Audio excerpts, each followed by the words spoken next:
Good afternoon, everyone. Welcome to the October 26, 2022 meeting of the Intergovernmental Cooperation Authority for Harrisburg. Unfortunately, neither Kathy nor Carla are able to be with us this afternoon. However, even without their participation, we are at a quorum, so let's proceed. Welcome. The first order of business is the approval of the minutes, which I hope everyone's had a chance to read and review. And I'd like to ask for a motion to approve the minutes for the monthly meeting of the ICA on September 28, 2022. Second? A second. Wonderful. All those in favor say aye. Aye. Aye. All those opposed? Motion carries. I have a brief chair report. And I'll start with just yesterday. I typed a memo to someone and said, you know, we may have to look at 2023 to set that meeting. Now that's pretty scary, right? But when you think about the holidays and everything else coming up, it's right around the corner. I was lucky enough last week to go to the dedication of the McCormick River Fund Library. And if you haven't been, I really encourage you. I know, Dan, I saw you across a crowded room. And I was really struck by Andy Ender's very last words. He said, Harrisburg deserves nice things. And that, of course, led to a rousing applause because we do. And hopefully we're on the precipice of lots of nice things coming. And relative to 2023, we look at how fast that's coming, and just to make sure that Dan and Maria feel overwhelmed, I was thinking about what the city faces over the course of the next 10 weeks. A new budget, discussions on the uses of the American Rescue Plan monies, final resolution on the FY21 audit and economic development plan, closing out FY22. And that's outside of the day-to-day challenges. So that's sort of a prelude to acknowledging Dan, who's here today, and he is going to give us perhaps some more insight into all these challenges that face you. So I'll turn it over to you. Okay, the budget portion Marita is gonna give. I don't want to lose my voice here. I got 3 more meetings tonight. But I'll start and I'll just go through order of some of them that I have written down here already. Economic development plan. We took a little bit longer reviewing it as it relates to the comprehensive plan that was done. Those final edits, working with Jeff Knight and his shop, are being done.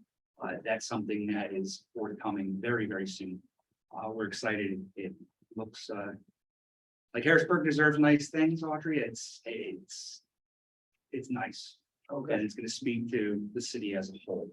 I'm really, really happy with the work of Jason and Denise on that. So that's something that as soon as that is given a thumbs up for distribution, I will make sure that Jeff gets it out to everybody here for your review.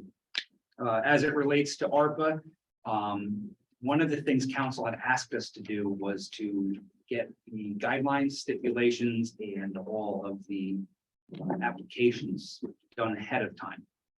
In certain areas, that's proven to be quite a task, but we are moving along that at some point in November, they will all be ready and good to go in public documents at that point. Hoping that if council were to approve that, we can go live on those sort of things at the beginning of the year. Depending on if there are changes that they are going to require to the programming themselves, they might set a few things back. But just working things out. It's not like the state or federal government where the legislation passes that give you the authority to build out the program. We're kind of doing it backwards. Our councils, what we're doing is building it out for them to react to, which has created its own challenges, but I think it's actually been a pretty good exercise, especially for our administrative leadership team that kind of think through all the things where things can go wrong. That's something that's coming. really soon. The other thing is as it relates to labor negotiations, IAF firefighters union. We're in the middle of those negotiations. We are right now hoping to have those wrapped up by year's end. The other more pressing one that happened was as part of the whole CSA program that happened with the Harrisburg Bureau of Police. We were required to open up the union language for the FOP contract. And within that, trying to correct some of the issues that we're having as it relates to staffing. We built in to that contract newer union wage increases that city council read for the first time in the record this past yesterday. They're going to be discussed next week.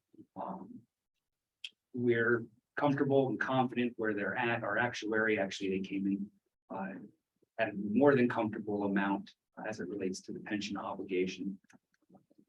Worried if I'm correct, the actuary number actually came back negative as it related to what they had anticipated it to be. But it begins to put them into a place where they're competitive, not completely on par with the neighboring communities and cities, but they're getting competitive, which will go a long way to helping address a lot of the staffing needs that we have, where there are just certain types of proactive policing work that become struggle to get done. So that's going to help us with that. The two big things I wanted to make mention is there was $47 million of statewide grant money that was left over from CDBG CARES Act that they created a Mad Dash program out of DCD to apply for this money. And where the city, we were hoping for $1 million or $2 million. I said, let's push for 5 and phone calls and see what we can do to help. We actually ended up with 13 million of the state's $47 million allotment, all geared towards improvement on park space. This is a huge That's all from DCD, thank you. Wow. yeah. It's a huge balance of, when we look at what our capital needs are, you're not only just looking at the capital needs of, roads and everything, you're looking at this as a place for the community to go, for kids to be at. We wanted to make sure what we put out there, stuff we can get done. Dave Baker's shop is confident it's going to get done in the time that it needs to get done, and it's going to be safe. It's going to be a good place for kids to go. We don't want exposed metal. We don't want wood that's splitting. We want to make sure these parks are not only something that our kids can go to, but everybody can go to. We want to make sure that they have full sensory experience for children with special needs. We want to make sure that they are top notch. And thanks to the state and this award, it's going to put us for once ahead of the curve as it relates to parks. All of our deferred maintenance costs that are going for parks. So we're happy to announce that literally just happened in the last 24 hours. It's going to be a huge thing. And that gets into the last thing that I wanted to mention before Marita goes into budget. Part of our pathway to a better future and being able to tackle the needs that we have, the deferred maintenance and a lot of those capital expenditures, is doing as well as we can to get the debt paid off as it relates to AMBAC. Right now, we're sitting on just over $20 million in AMBAC debt that needs to get paid off, and I've provided the members here just some of the documents we have as it relates to that debt. Looking at in front of council legislation that would fully pay it off at some point in November or December, depending on how that process goes. Just in next year alone would save the city $963,000 in interest. It's $2,600 a day. The current AMBAC debt costs the city in interest. That will obviously go down over time, but throughout the rest of the decade, it's just over $4 million in interest savings. It's something that the mayor had made a strong commitment with, along with the controller and the treasurer, to do as best as we could with our finances this year, with getting everything done, and look towards the end of this year, look toward getting this paid off. And we're at the point right now where, with the controller's projections, we can get all of this paid off and start next year at over the 17% minimum requirements we have in reserve. We would have about $15 million. And that is on the conservative side for the controller's office. We would have $15 million left over. The controller's office also thinks there's a scenario where it could be upwards to $20 million left over, which would push us far over the 17% threshold that we would like to stick to. This is something that has been monitored on an almost daily basis by a number of different people, and I have to give a lot of kudos and respect to the collaboration we've had in City Hall as it relates to this. It's not an everyday occurrence where you're talking about these sort of things.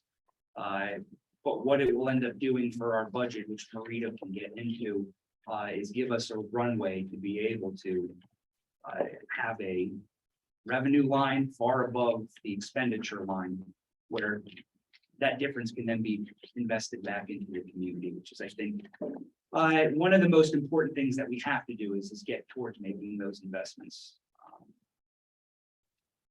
That's about all I have for this. Marita, you can outline some of the budget proposals, and then I can interject from here on out. And as it stands right now, getting this debt paid off, what we're looking at doing is spending the next few years running very, very good budgets.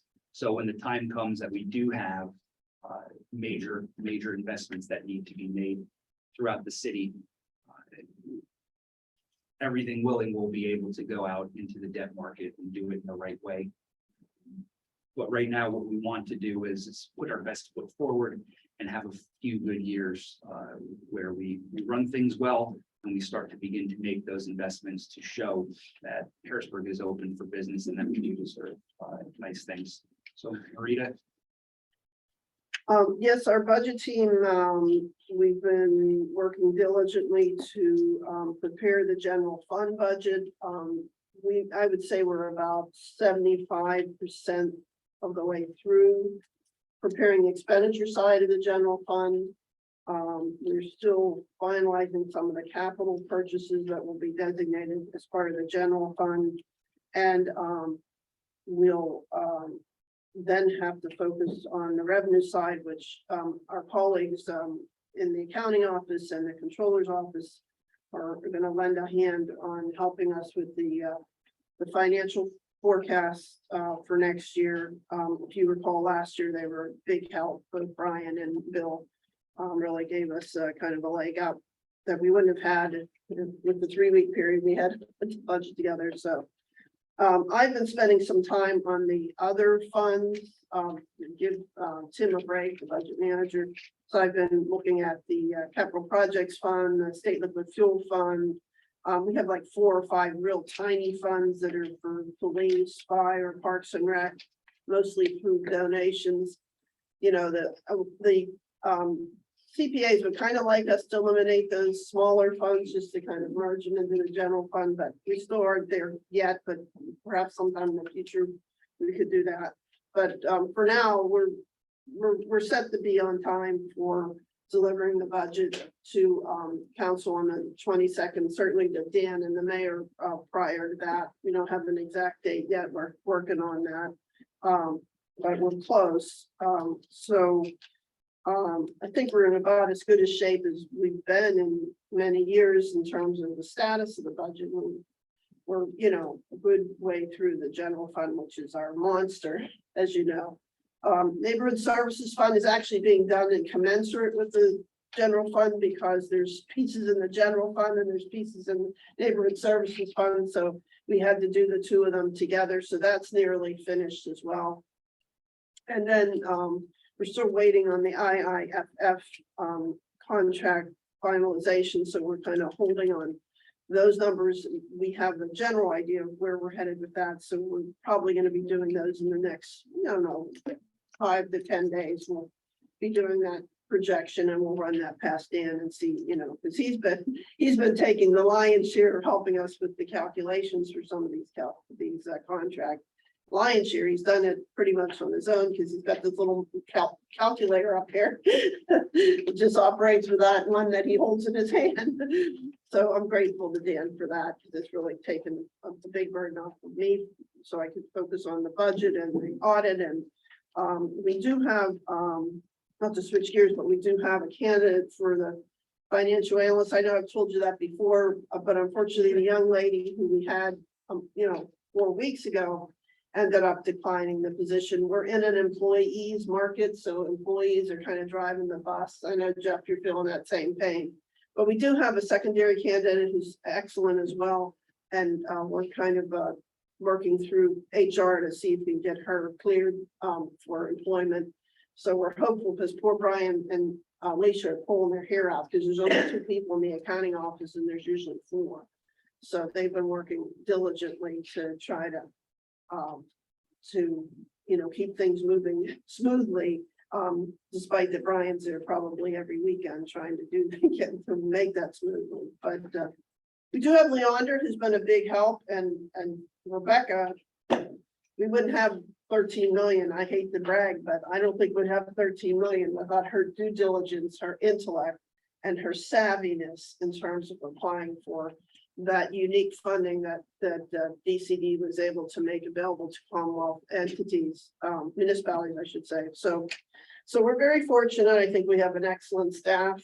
I've been able to inherit a very good staff: procurement office, grant office, accounting office, budget office. Everyone's really doing a superb job. And if we can get these other pieces of all in place, as Dan just explained, it'll be the first time in a long time that would be debt free and would be able to hold our head up high and say, this is the direction the city's going to go. And it's a good, healthy, fiscally healthy direction, I believe.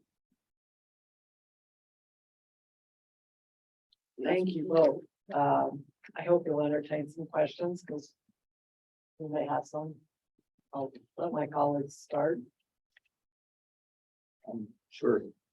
So the AMVAC repayment, and you said that reduces the travel obligation next year by just under $1 million. Next year's savings on interest alone is $963,123.78. If we were to stay on the schedule with the twice a year payments we make, that would be $1.9 million twice a year.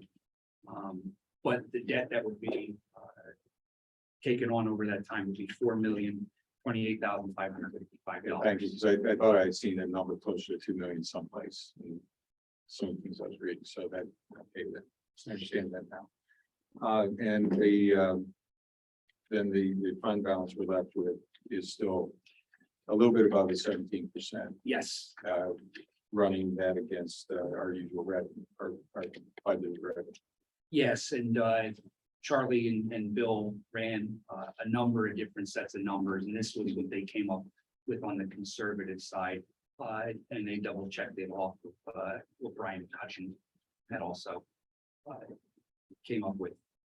So, on the conservative side, it would leave us, obviously these are estimates, but projected on December 31st at $14,883,916. Now, and forgive me, I didn't get a chance to go back and compare against the 5-year plan that we've been working through. But my presumption then is that the lack of need for payment in the future means a faster rebuild on that reserve. Free cash flow is going to be mostly put towards cash balance in the accounts, and then some things will be going towards deferred maintenance we have in capital projects. I don't know if that's a 50-50 split or what it would be, but the ultimate goal is to build that reserve back up and start investing in projects, realizing that we can't fund through cash and general fund everything we have in the city. But start making some of those investments. And you had suggested in previous meetings too, that, once we build reserve, reduce debt overhead, we can access the debt market a little bit better to do some of the larger deferred capital projects as well. We're not doing everything we can do today to build the profile to get the best rate. You know, we're not doing those. So this is a component. This is a component of it because it's going to help show healthy and stronger budgets moving forward. And it will give us some flexibility as it relates to some of the smaller, and when I say smaller, I'm talking $1 million or $2 million or less capital projects, which there are quite a bit of them throughout the city.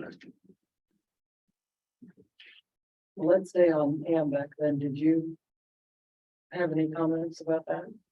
Yeah, a couple comments. On the AMBAC ones, I did pull up the 5-year plan. I was curious as well. I have not fully memorized the contents of the plan, like maybe Thank Dan will goodness. get ahead. So on the 5-year plan, it does already propose to pay off this forbearance liability this year. And they have a total of like $30 million going towards debt payments and early debt retirement. And it does show in the 5-year projections, the future budgets, without this debt service, this having been retired, but it does show pro forma debt service for new debt that the city would anticipate incurring for the capital projects. So that's good. We won't require any action on our part, and it won't obviously delay the ability for the city to repay and still stay in performance. There's just for where we're at now versus where we were back in June or something. These numbers were being first drafted. The fund balance at 14.8 million as of the latest. It's a little bit lower than the forecast in the 5-year plan. The 5-year plan was projecting a fund balance, including all the payoffs, at 17.9 million, and that was 21%, which is a fund balance as a percentage of expenses. And that was part of let's take the more conservative approach towards this number. There are scenarios that they mapped out where it would be $18 to $20 million. So yeah, as far as concerns the 5-year plan, I think that looks pretty good. Weighing all the pros and cons, I think a lot of kudos and compliments to Dan, Rita, folks, mayor, folks at the city working on it. I have a couple of questions. One is, I know we were trying to get a multiplier from AMBAC as far like we did the last time. And as I understand, they didn't give us anything. Yeah, they said that we had our one trip to the well. Well, it would have been nice if they told us we had only one trip to the well at that time. I worry a little bit, because I've been listening to Marita over the past 6 months when we're talking about all these increased costs that we're having. And, when you think about gas going up, the city having to absorb all of those things. So as I look at the October, November, December budget projections for those being averages of the last 3 years, where perhaps the budgets might have actually been a little less because of COVID slowing everything down. I worry a little bit that it might be an optimistic projection rather than a conservative projection. Because I also thought we had less than 77 budgeted for revenue this year. Did I miss that? I thought we were going with 70 or 72. We've exceeded expectations. Oh, that's great. Okay. So I think we need to add, that would be great to know where that came from relative, and that it wasn't just the reallocation of the American Rescue Plan monies. You were going to give me a number? That Yeah, the one from a few months ago from the 5-year plan, the mid-year, it was right before the mid-year report. I recall the history of the numbers. The revenue forecast then was for the year was 74.8 million, Okay, which is inclusive. So okay. here at So- 77.4 is the revenue item. I mean, I'm all for paying off the debt, and I'm sure you guys have sliced and diced this to the nth degree. No one on the national front is saying it's gonna be rosy, and I don't know if there's any wisdom, given that we don't have, that there's no carrot they're offering us.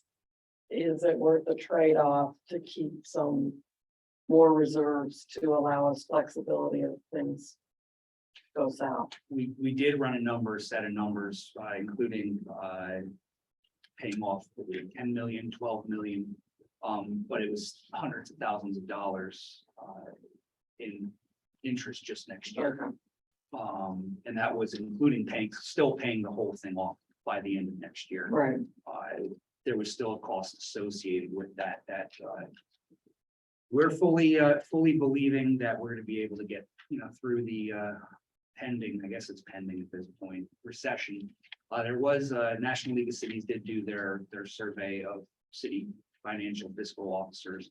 And that the average thought was at most receipts were gonna be down 2 to 5% at most. And some of those taxes that a lot of these people were talking about going down, we don't have the authority, the collector don't even have within the Commonwealth. And then there's also a note within that report that said a lot of the ramifications typically do not hit municipal governments for years down the road. So we're very mindful of what those effects are. Marita's part of that team. We had accounting part of that, controller. It was about a dozen of us involved in that decision making, mapping out all those different scenarios. and, the expectation is to pay it off in December. I'm presuming, is it just to be uber conservative, is there a chance, to revisit whether or not the revenue projections and the expense projections There, come in before you write the check and say, whoa, wait a minute? we can do. This is authorizing money in the budget for us to do this. Got it. There's always the bottom falls out. There's always the whoa, we pump the brakes sort of thing. Just the legislative calendar and schedules forcing us to start it this early to do it. We are monitoring it. I was in a meeting today where we were monitoring, the money as it stands as of today. It's a weekly thing. So that's definitely something that we have talked about, is what happens if the revenue receipts were to just plummet. All of that's we're figuring all of that into the final equation of how we handle things. But as it stands right now, we could always follow this repayment schedule. There's nothing Right. keeping us from doing that. It's just those interest costs, we're looking at what the price is. You mentioned fuel, fleet vehicles, the modernization efforts we have to do to go and go into the well and ask taxpayers to fund it. We're looking at, well, we could fund a lot of this just by saving interest costs, which is, I think, a lot of where the mayor and the treasurer and the controller are looking at this from, is it's just the money savings throughout the rest of this decade, and just interest alone can help fund some of those operational things that we just have to do. Thank you. I appreciate that that there's a chance to pull this off if you see things not coming in quite. Normally this late in the fiscal year for revenues, most of our revenues have been received, the major ones, so the final 2 months, we generally don't see a massive decline even under normal, and we're in a fairly reasonable economic environment right at this moment, so I don't anticipate the revenues taking any kind of dip. I would say we more likely would be meeting what we had budgeted or something close to that from a revenue standpoint. Third quarter is usually the quarter where they drop the most, Hmm. where fourth quarter, their expenditures, it's either just a little bit below revenue or a little bit above. The other comments? I hope you realize this is, I'm sorry, this is part of our oversight responsibilities to ask these questions, so. Sorry, Rob. Yeah, just a couple more questions and comments, and just since you've been addressing the topic, I would concur. I think it's important. I think we're hearing pretty good consensus from everybody at the table here about concern with the fund balance and making sure that it's prudent to pay it down, although achieving the payoff is very desirable. So between the budget exercise and the 5-year plan, which provides a benchmark, we should hopefully have a really good feeling about the decision, whichever way it goes, and hopefully the fund balance is in a good enough position to allow us to occur early. But if the decision is made that it's prudent to defer some or all of it, I think it sounds like we're all looking at the kind of same criteria to evaluate that.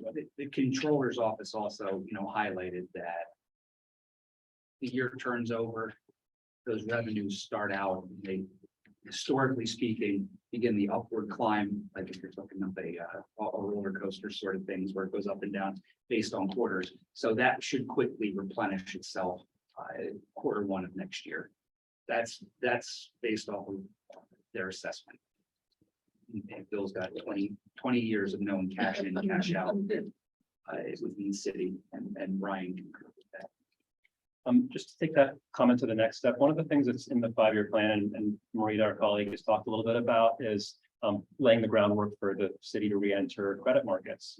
And I just want to just give a reminder that one of the steps that we'd have to do in order to do that is to sign off on the Intergovernmental Cooperation Agreement. That's one of the things in the statute that enables the city not only to exit Act 47, but to enter into new financing, which I think is something that's a desirable thing for the city to do. So just a friendly reminder that keep that on the radar to accomplish in conjunction with your efforts to establish the credit rating and enter credit markets. Neil Grover's all over that. Right now what we're looking at are those right steps and right moves to help build us to get to that point. So we're looked upon kindly. We're not digging for any particular thing in our budget or operations side when we do go out and finally go into the markets. I had a comment regarding the FOP contract that we heard about that was recently negotiated and being proposed for ratification. I believe one of the things that we're supposed to receive is just a 5-year projection of the effects of the contract as it relates to the 5-year plan. I was checking with Audrey before the meeting to see if we could look. We looked at this once before, and I believe that's something that we're supposed to we are supposed to do as part of the contract. So lay that in front of you, and if you wouldn't mind, if you have an actuarial analysis already done, send that to us and we can take a look at it next month to make sure that we just Dave Killick ran it pretty, you can get a comparison and all of that information. And then do that same exercise as we get the fire contract. Because I think, again, looking at expenses next year, that I'm sure is a big question mark. How much the wages have to increase. Yeah, we do have to get an actual study, I believe, for the IIFF. Once we get, but we do have the one for the FOP already, which we'd be happy to show. And we'll come be able to look at it and it will say negative It was very fair. $100,000. for me. Thank you. One, I mean, kudos for the $47 million. I think that's so exciting. So, 13. Oh, 13 million. 13. sorry. Still in I'm 37 tired. is what was available. Yeah, when Right. you look at So anyway, this so size, the city at 50,000. So you got more than 20%. We You got 30 for almost. We have a great 30%. staff of, I'll say, internal citizen lobbyists, and then we have an amazing grant writer. It all came together perfectly. The state has quite an interest in making sure we are investing money and are doing the right thing as it relates to so many of those things that have been deferred for 20+ years in the city, because it directly impacts everything. So we're happy with that, and we hope it's just the beginning. Well, the But- priority ones in this report that we wanted to help fund with the Yeah. borrowing, most of them are on that $13 million list. So because I was just looking at it yesterday, almost everything is Parks and Rec, and some are facilities, but most of it's Parks and Rec in the priority one that we talked about possibly financing. So this could be kind of a gift from God that we don't have to do an immediate financing since we have this opportunity for this 13 million, which we never dreamed even 4 months ago that we would get, right? It's quite an accomplishment. So that does kind of buffer the pain it is in that we might have an option for supporting those capital needs that are in that priority one in your appendix there. And if you look at them, many of them will match up with the 13 million. Once we get everything finalized, we can show you that. Well, thanks again to DCD for not putting it in the rainy day fund and instead saying mad dash. Quick. It was an incredible process because we had 2 weeks. Painful, but I mean, incredible. we sat every department head down and said, here's the categories, what are your needs? And we went through everything and ranked them. We ranked it off the 5-year plan and what those needs were, and then we figured out what would be the best impact based off of what DCD was looking. That's how we got to the formula we got to, what was funded what, and you know, I'm almost getting almost a third of the money. Being a quarter and a third of the money for a city our size is an incredible thing. So we're really excited. If only we could get the state to give us that much money just for being here and having so much tax. Baby steps. Baby steps, but maybe we can use that as leverage. Yes, sir. Janice, Yes, you may. the current AMVAC debt that you hope to pay off by the end of the year, all things, the stars all has an APR interest rate currently on, I think it says 6.75%. No, we renegotiated Oh, at so- 5. It's 5, And then it goes back. goes back up if you don't pay it off. So that, Yeah, you gave me my point. you can go back up, yeah, So, at the end of the right. negotiated. So what you're Great. doing is you're taking advantage of the lower interest rate before Right, pay it off. or- pay it off early, you take advantage of the 5 before it starts accruing higher interest in the future. Well, we also negotiated, well, I shouldn't say, the city negotiated the opportunity to do an early payoff, which I think was probably Charlie DeBruner's brilliant mind saying, you know, if we're gonna negotiate this, let's negotiate it to our advantage. So I'm sure there were a lot of other people involved in that decision and when this was negotiated, but the opportunity to pay it off early is just, it's, you know, it's a mastermind because it really does help us to if all the stars are aligned, as you say, move forward with substantial savings and the taxpayers aren't paying over $2,000 a day in interest, even at 5%. Right, you Yeah, get to so- hold, you get to, it's a cost avoidance by avoiding that Exactly. interest payment that you Right. would otherwise, but you get to take full advantage of the low in the interest rate accumulation That's correct. by hitting the December target, if you are able to hit the December target. Right. The only other comment about the MBAC payoff is that obviously you are not yet have the ability to extend additional debt for capital projects. You hope to develop a credit rating. You hope to re-enter the credit market in the not too distant future, whatever that is. A lot of things have to happen to make that possible. But in the meantime, what you lack is the ability to borrow any other money if you have a worthwhile need to borrow money. So while this is not a great loan, it is obviously a loan. You're taking somewhat of a chance that you can weather a year or two or whatever it might be, 6 months if everything's perfect, before you could re-enter the debt marketplace. So hopefully in that period of time, the city won't need to incur any additional debts for any worthwhile capital investment in that short period of time.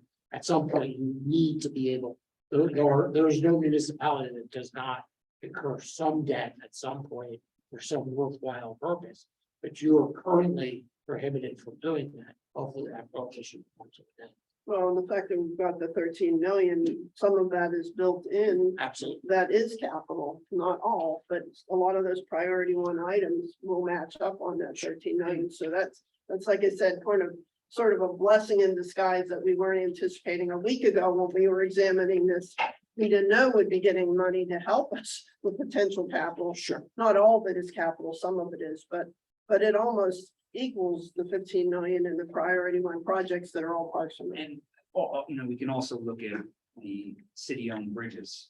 And the county has an open offer to come in, and with the money this frees up in just interest alone, we can go and fund to get, the county just had a release on the county-owned bridges. They've offered to extend the olive branch that way to get city-owned bridges in the same fashion, and it's nickels on the dollar what our cost would be in comparison with the county chips in elsewhere. So I think if we're smart in how we manage the revenue or the money that this frees up in the budget, I think we're in a good spot to strategically look at how we can do those things. That was my only point. Yeah, it's just a wild question. What is the market for municipal borrowing right now? It's in a terrible place at the moment. Is it more than 5? No, that's probably not. That's probably about for a double A rated. As opposed to, it's almost impossible in Pennsylvania to be triple A rated as a municipality because of the tax structure. So most of your better communities are double A rated B, or double A2. So there's some, there's probably in the 5% range, but municipal borrowing has slowed tremendously as the Fed has raised interest rates this year. There was a mad dash in the first quarter of 2022 to refinance and borrow money, and then it sort of hit a wall after the first quarter, and by this right where it is right now, there's very little new debt unless it's necessary debt. And obviously there are projects that need to get funded. There are always municipalities that need to borrow money. So there are always going to be municipal bonds being sold, no matter how high the interest rates are. But things are high right If I may also bear in mind that on the schedule of repayment under the existing impact forbearance liability is something like 6 years. Right. So it's not just the rate being 5%, it's the rate of amortization for repayment is extremely burdensome. So yes, if the city were to have the same amount of debt under a longer term 30-year bond issue, it wouldn't be $3.9 million a year in debt service. It'd be a lot lower. So the debt service burden is significant given the very accelerated repayment timeline. Still good. Just wanted to point out the downside. There really is more upside for them, for the city to extinguish this debt and then see where they're at. See what the land is going forward, then just don't move this down if they can afford. It's great. I mean, the fact that the conversation is about proactive decision-making regarding managing the city's debt just shows you what a great place to be in for the city versus like 4 or 5 years ago when a conversation like this wasn't even on anybody's radar. Or any other comments? I was one of the few actors there in that meeting 5 years ago. Yeah. I do have a budget question. I don't know if we're mixing. We can mix apples and Okay. oranges. My understanding from reading what you said is that you believe you'll be transmitting the proposed budget to city council on the 22nd of November. Is that? That's required by law. Okay, so this is the first time we've had our relationship to the ICA and the current administration for a normal annual budget. But there is actually a role that the ICA plays in the budget process as well. As does DCD. As is, so just more for the chair, you might want to think about meeting schedule. We actually are scheduled to meet in November on the 16th, Right. which is before the budget, and then we're not scheduled to meet until the third week in December, whatever that date is. But that actually is not conducive for the Harrisburg budget schedule. So even if we meet on the 16th, you might consider another meeting in between or moving one of the other meetings, because you have to have some sort of public review and advice or consent of that 2023 budget, And you have a very short period of time in which to squeeze that in as a board. Thank you. So just try to plan ahead. I like your oversight there. That is important. I did just look, November 30th happens to be a Wednesday. So we could push it a week later. We have some public hearings that evening. Okay, Just so you know, the 29th, the 30th, the 1st, and then the 6th, the 7th, and the 8th, we're scheduled to have budget hearings at city council. And we usually attend those in the Yeah. same group. We I'm not saying we couldn't be here too, but then we'd have to rush over. if the But city they're council- also very, in the past, those hearings have been very helpful for the ICA board because you have presentations, we answer questions from city council. And that provides additional budgetary information to the ICA board. So it's actually good to attend those and to get your handouts and get your Or watch. your it. dialogue with city council or watch them. And then sort of to gather at the end of those hearings, but before the budget's approved. So that window, that'd be somewhere in the second week of December, if my math is correct. Maybe that Wednesday, not the third week in December, but the second week in December. Because you will need to coalesce your thoughts as a board on the 23 budget. I mean, we could have a very abbreviated meeting on the 30th, even if the city couldn't attend to share our thoughts. It would mean that we would then have, and then if we moved up the December meeting, we would be, so it'd be within 2 weeks. That would actually be very good if the board is available to meet on November 30th and then what's the second Wednesday? The 14th. 14th. So the 30th and the 14th, they should meet. When is the city council scheduled, Mary, to vote on the final budget if everything proceeds as planned? Is that before the 14th or after the 14th of December? They could, I think they could vote as, I'm not sure if the 13th is a work session or legislative meeting. 13th. So it's possible it might pass on the 13th.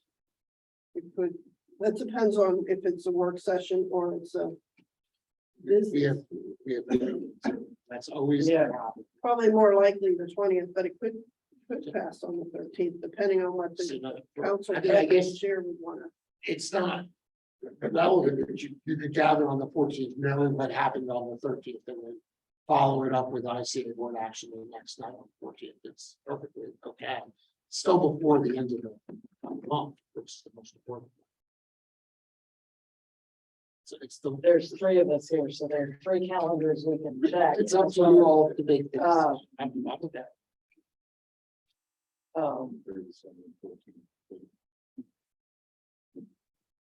Would you be all right with moving to the 30th and the 14th?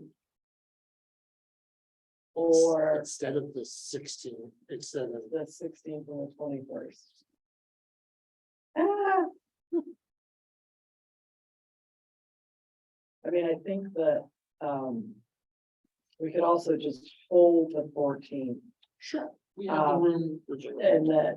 and then keep the 21st on and only gather if they happen to pass it. On the 21st. We do need some notice to advertise. Okay, So, and we advertise on the Sunday before, so you basically need to go by the Thursday before you meet, that you're having. a meeting. Sorry. It's complicated. I can say it out loud, just to help remind myself what our role would be here, and how we can help the city with this is. And what we would do is we would attend the budget, we would read the budget, attend as many hearings as we could, and then ultimately try and prepare a letter that concurs and says that it meets the 5-year plan. So, so I think what we would want to do is have a meeting at some point in the window after it's introduced, just so we could make sure we had a meeting to do so.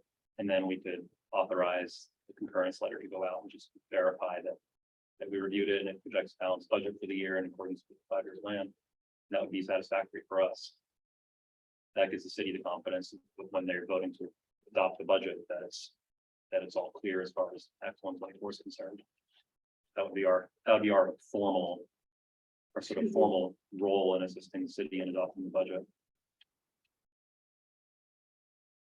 So I think for just saying it out loud, see if you agree, but I suppose it would just really be important to make sure we have, most important thing would be to have one meeting sometime in that window when the budget has been introduced before it's adopted, to make sure we had a chance to review it So and authorize. So the 30th, I think, you keep the 14th and you keep the, what's the December meeting, I'm sorry. the December meeting is now the 21st, so maybe leave it, Leave the 14th and the 21st, but add the 30th. we'll move the 16th of November to the 30th of November and keep December 21st. Okay. Which is currently scheduled, but we can always at the Change it. 30th, change it, but let's not, okay. The city's having, some of our colleagues are going to be actually at the budget hearing, something to be mindful of. Maybe the time of the meeting is early enough that we're still able to convene, and understanding of our, very distinguished colleague Marita's busy preparing for hearings that she might not be able to attend. And that's Right, understood.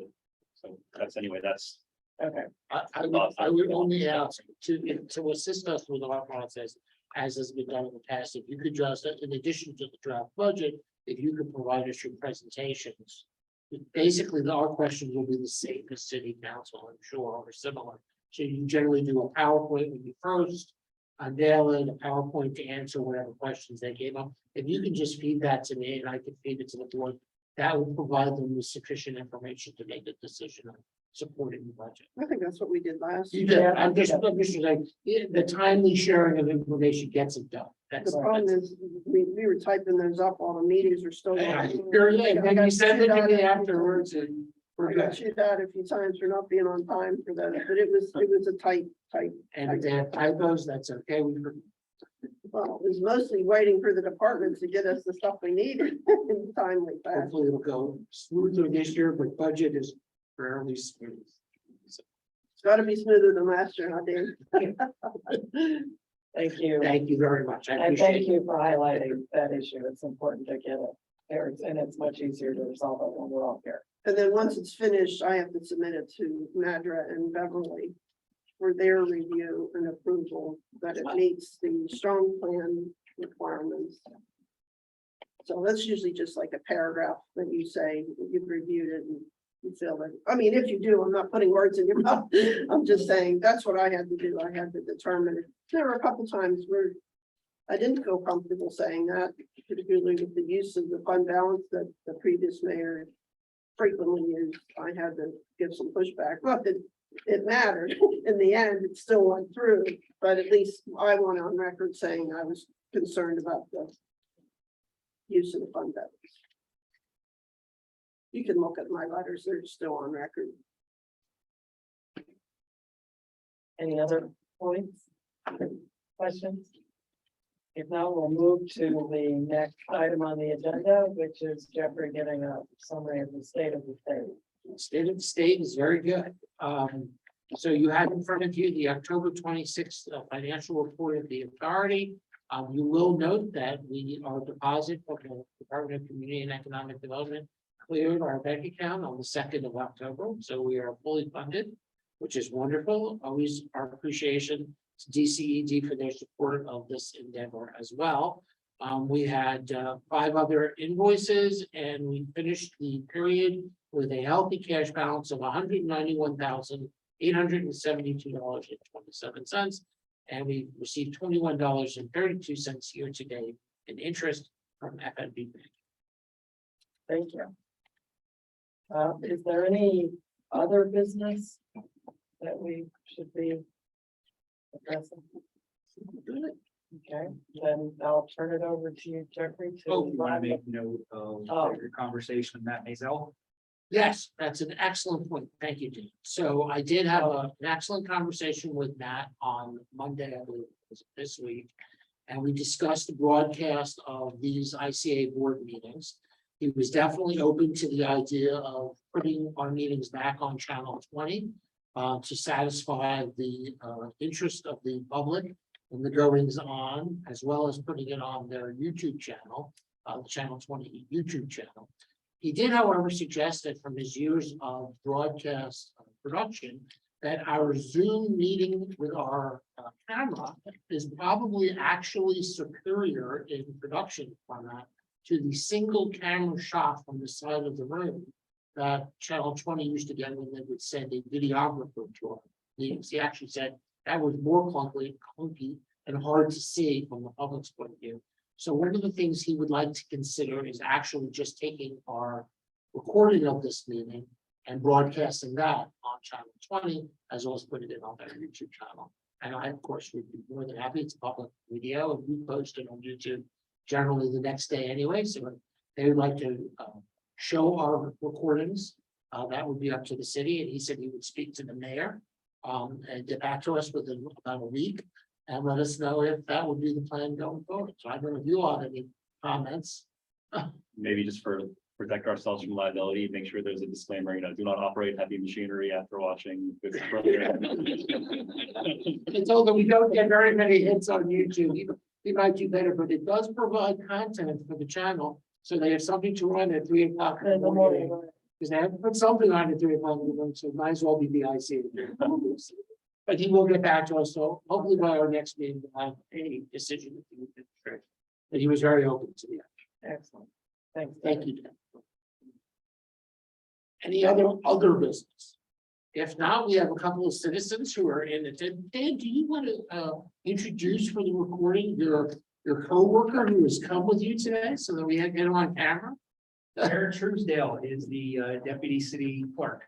He works for Michael Parker. So actually, the next two city council meetings, he's in charge. So as we go through AMBAC discussions, he's going to be thrown into the fire, having to deal with that. But we're really lucky to have him. He's a breath of fresh air and brings a lot of energy and experience. Actually comes from social services background. So, Jared, if you want to Say a few words, Jared. Yeah. Introduce yourself. Yes, sir. I appreciate being here. I know I spoke to you before. It was certainly a pleasurable experience, a lot was learned. So good to meet everybody. Welcome. Yes, welcome and always welcome to our meetings, as are any of the members of city staff. We love to meet them all and we like an audience, so feel free to join us at future meetings. And with that, we have two citizens in the audience. I don't know if either of you would like to introduce yourselves and ask questions.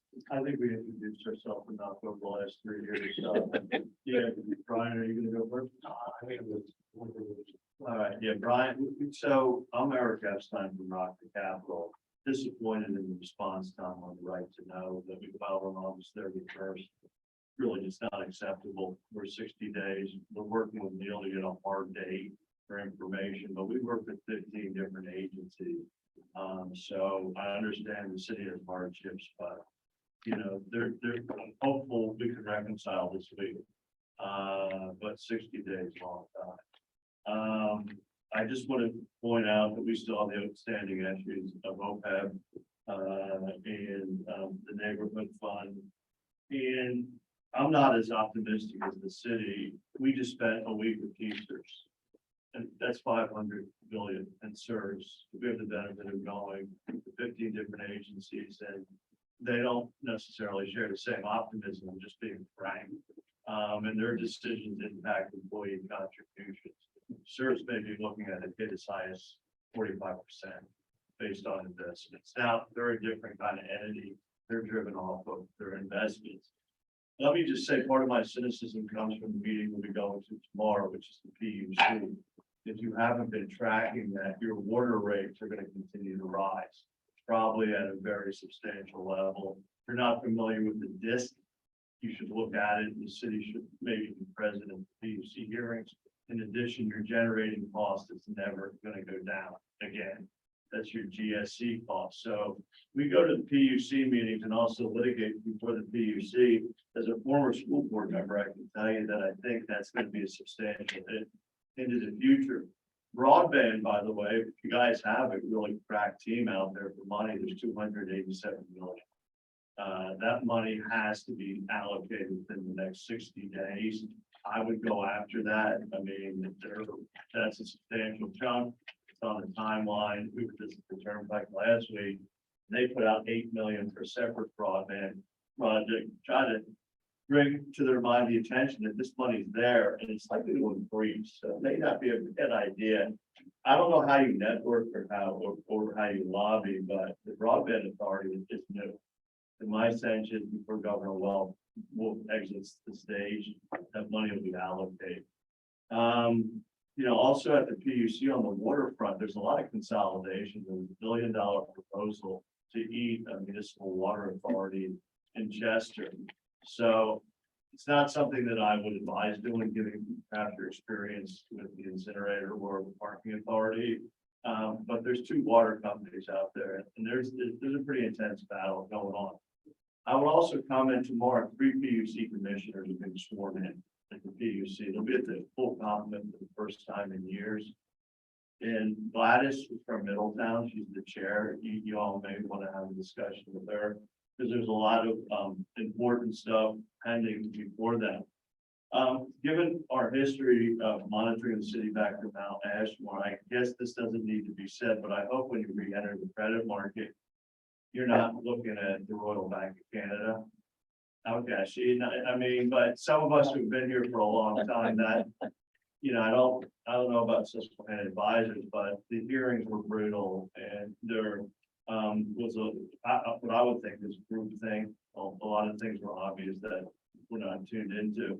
I think that's great news on the public access. Matt, has a lot of experience at Fox. I'm hoping you get a time that's not 3 in the morning. That is usually with the guy selling pillows, or that you can sign up to get your medical degree and truck driver's license from the same school. So I'm hoping that there's something more appreciable there. I'll just tell you, and I don't know if Brian has something here, is that it's pretty sobering sitting at these other meetings.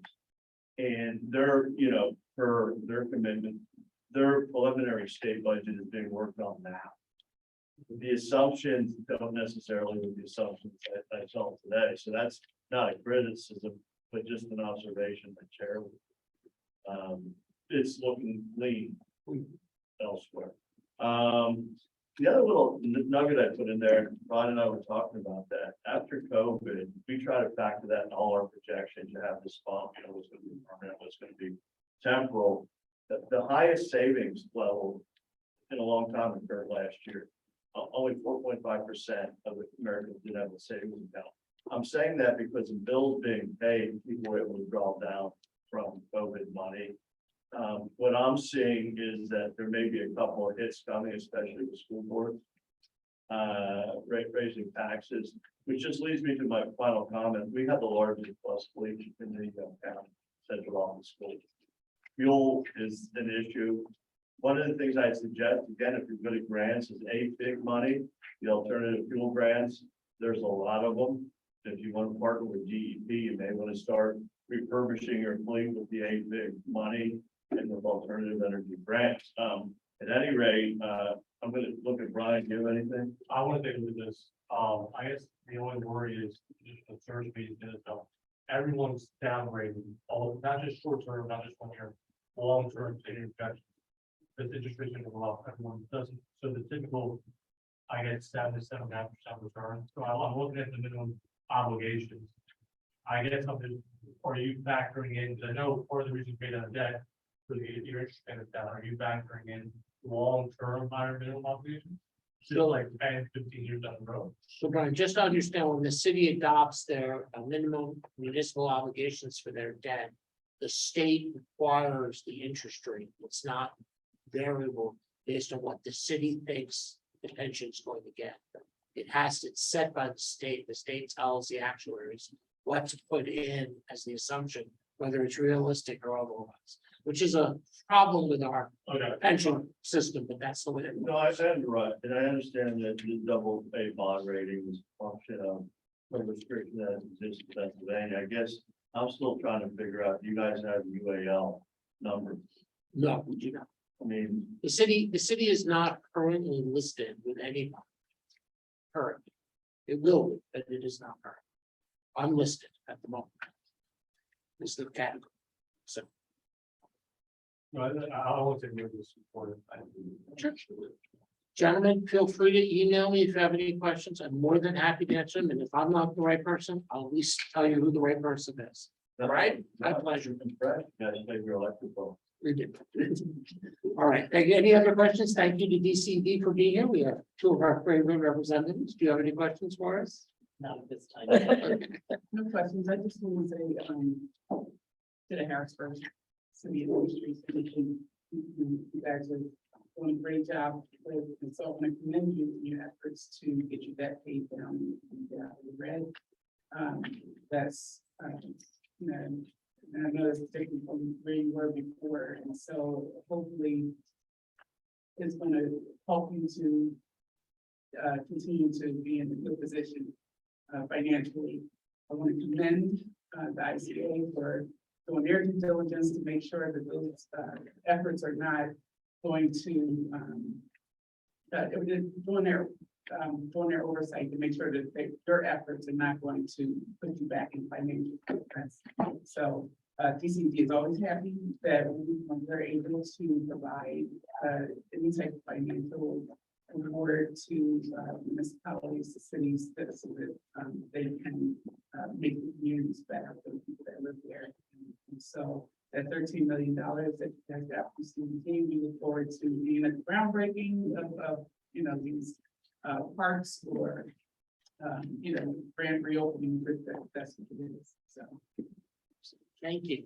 We look forward to having you. And Turn it back over to the chair. Anything in the last minute, because I'm gonna ask for a motion to adjourn. If one person wants it, we're out of here. Okay, we're out of here. All right, 5:07 PM. Thank you very much to everyone.